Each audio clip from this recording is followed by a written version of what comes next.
Hello everyone, this is Sajia Tony and welcome back to my channel Style with me by Sajia. যেখানে beauty fashion আর lifestyle related different content আপনারা পাবেন এবং আজকে আমি আপনাদের most requested একটা product review করব and that is none other than Olay Total Effect 7-in-1 Day Cream.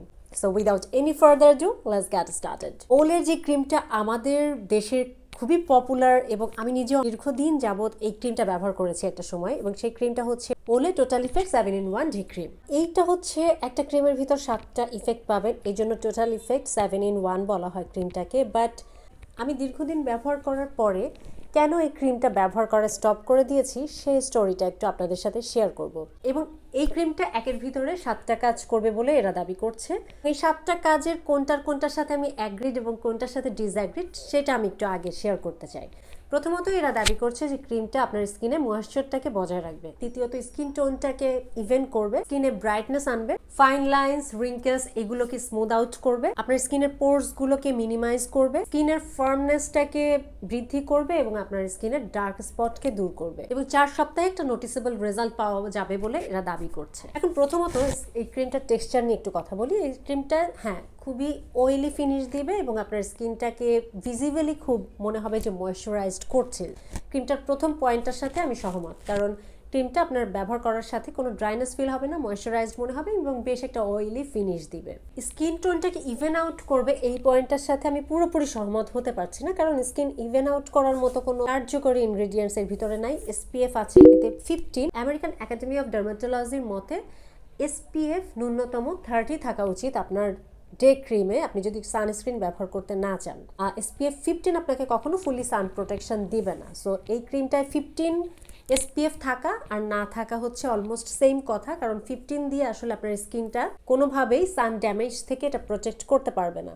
So এটা 15 SPF দেওয়ার কি মানে থাকলো, এটা আমার কাছে একটা ডাউটেবল কোয়েশ্চেন, কারণ ইদার আপনি সানস্ক্রিনের মতো SPF 30 করা উচিত ছিল অথবা না দিলেও কোনো সমস্যা ছিল না, কারণ 15 আপনাকে সান ড্যামেজ থেকে কিন্তু রক্ষা করতে পারবে না। এর ব্রাইটনেস এবং অ্যাপিয়ারেন্সটাকে এটা একটু ইমপ্রুভ করে, এটার সাথে আমি সহমত, কারণ এটা ব্যবহার করার সাথে সাথে আপনার যেহেতু স্কিনে একটা ময়েশ্চারাইজেশন ফিল হবে, ময়েশ্চারাইজড মনে হবে স্কিনটা যখনই আপনার হাইড্রেটেড থাকবে, ময়েশ্চারাইজ থাকবে, স্কিনে কিন্তু একটা ন্যাচারাল গ্লো বা ব্রাইটনেস অবশ্যই দেখা দিবে। সো ইন দ্যাট সেন্স এটা একটু ব্রাইটনেসটাকে রক্ষা করতে সাহায্য করে এবং স্কিনকে ভীষণভাবে ময়েশ্চারাইজড করলেই আপনার ফাইন লাইন্স রিঙ্কেলসগুলো অ্যাপারেন্টলি মনে হবে স্মুথ আউট হয়েছে। এটা কিন্তু রিঙ্কেলস অথবা ফাইন লাইন্সকে রিমুভ করতে পারবে না, দূর করতে পারবে না, অ্যাপিয়ারেন্সটাকে স্মুথ করতে পারবে। On that note, yes I agree. Dark spot remove করার ক্ষেত্রে আমি আসলে পুরোপুরি সহমত না, কারণ এটাতে ইনগ্রেডিয়েন্ট ওয়াইজ এমন কিছু পাওয়া যায়নি যেটা ডার্ক স্পটকে রিমুভ করতে সক্ষম হবে পুরোপুরি। সো এই পয়েন্টটাতে আমি একমত হতে পারলাম না। তো এই গেল হচ্ছে এদের ক্লেইমসের সাথে আমার পার্সোনাল অ্যাগ্রিমেন্ট অর ডিসঅ্যাগ্রিমেন্ট। এবার আমি চলে যাব সরাসরি ইনগ্রেডিয়েন্ট লিস্টে। Let's check it out. এই ডে ক্রিমটাতে মোট উপাদান আছে 37টি, অর্থাৎ 37টি উপাদান দিয়ে এই ক্রিমটা তৈরি। অনেক অনেক অনেক উপাদান এবং যত বেশি উপাদান তত বেশি ইফেক্টস, সাইড ইফেক্টস এগুলো থাকবে। সো দেখা যাক এতে কি কি আছে। এতে প্রথমে যেই পয়েন্টটা আমাকে স্ট্রাইক করেছে যে এতে অ্যালার্জেন্স বা অ্যালার্জিকে প্রভোক করতে পারে এমন উপাদান আছে 5টি। সো সেন্সিটিভ স্কিন মানুষ যারা, তাদের জন্য এটা একটা ব্যাড নিউজ যে এটাতে অ্যালার্জেন্স আছে 5টি, যেগুলো হচ্ছে বুটাইফিনাইল প্রোপায়োনল, বেনজাইল স্যালিসাইলেট, হাইড্রক্সিসোহেক্সাইল 3, আলফা আইসোমিথাইল।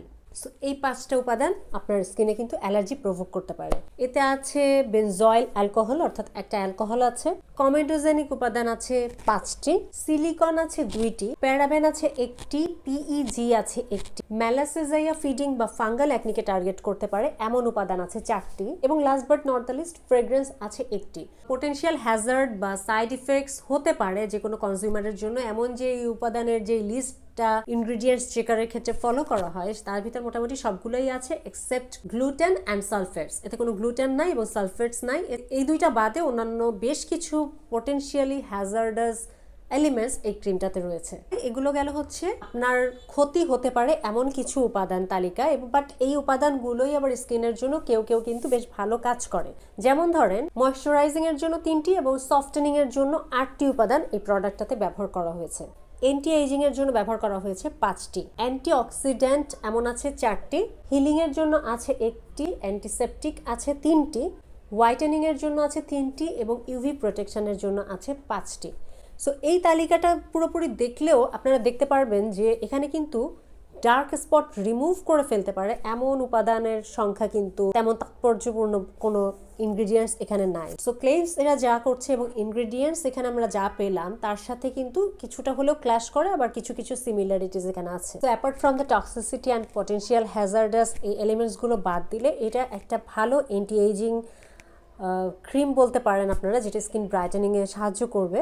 ওলের টোটাল ইফেক্টের প্যাকেজিংটা নিয়ে যদি বলতে হয়, প্যাকেজিংটা বেশ লুক্রেটিভ এবং বেশ নাইস, কারণ এটা হচ্ছে একটা বটল সর্ট অফ, মানে ক্রিম নর্মালি যা হয় ক্রিমের কৌটার মতো, হচ্ছে এই ক্রিমের কৌটা না, এটা লোশন সর্ট অফ একটা কন্টেইনারে আসে। পাফ ডিসপেন্সারের দরুন এটা হচ্ছে আপনি ব্যবহার করতে পারবেন, যাতে করে স্কিনে কোনো ধরনের কন্টাজিয়াস ডিজিজ ছড়ানোর কোনো অবকাশ থাকবে না। এই ডিসপেন্সারটা ডেফিনেটলি গুড এবং এটা হচ্ছে একটা ট্রান্সপারেন্ট ক্যাপ দিয়ে লক করা থাকে। Packaging is really nice. Most importantly ওলে হচ্ছে ইউনিলিভারের প্রোডাক্ট, ব্র্যান্ডেড প্রোডাক্ট ও সহজলভ্য একটা প্রোডাক্ট। সো যাদের স্কিনে খুব বেশি সেন্সিটিভিটি নাই, ইরিটেশন নাই, বা খুব বেশি অ্যাকনি প্রোন নাই, ফাঙ্গাল অ্যাকনি নাই, কারণ ফাঙ্গাল অ্যাকনিকে টার্গেট করতে পারে এমন 4টা উপাদান এটাতে রয়েছে এবং বেশ অয়েলি একটা ফিনিশ দেয়।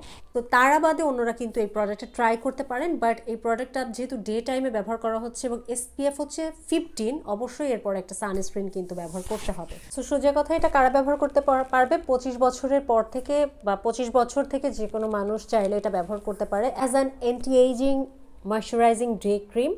যাদের হ্যাজার্ডাস এলিমেন্টসে কোনো সমস্যা নাই, এটা বেশ প্রুভেন একটা ক্রিম যেটা অ্যান্টি এজিং বা স্কিনটাকে ভালোভাবে ময়শ্চারাইজ করতে সাহায্য করে। দো it has so many potential hazardous elements. So আপনার যদি এক্সট্রা সেন্সিটিভিটি না হয় বা এই ধরনের পটেনশিয়াল হ্যাজার্ডাস এলিমেন্টসে না প্রবলেম থাকে, you can give it a try. আমি আগে যদিও এটা ব্যবহার করতাম, but after knowing about all the ingredient details, আমি আসলে এটা এখন ব্যবহার করছি না। ড্রাগ স্টোর বলেন, কোরিয়ান প্রোডাক্টস বলেন, এই দামে এর থেকে ভালো ময়শ্চারাইজিং ডে ক্রিম মার্কেটে অ্যাভেলেবেল। কারণ যে কোনো প্রোডাক্টের ইনগ্রিডিয়েন্টসটা আমার কাছে এখন মেইন ফ্যাক্টর হয়ে দাঁড়িয়েছে।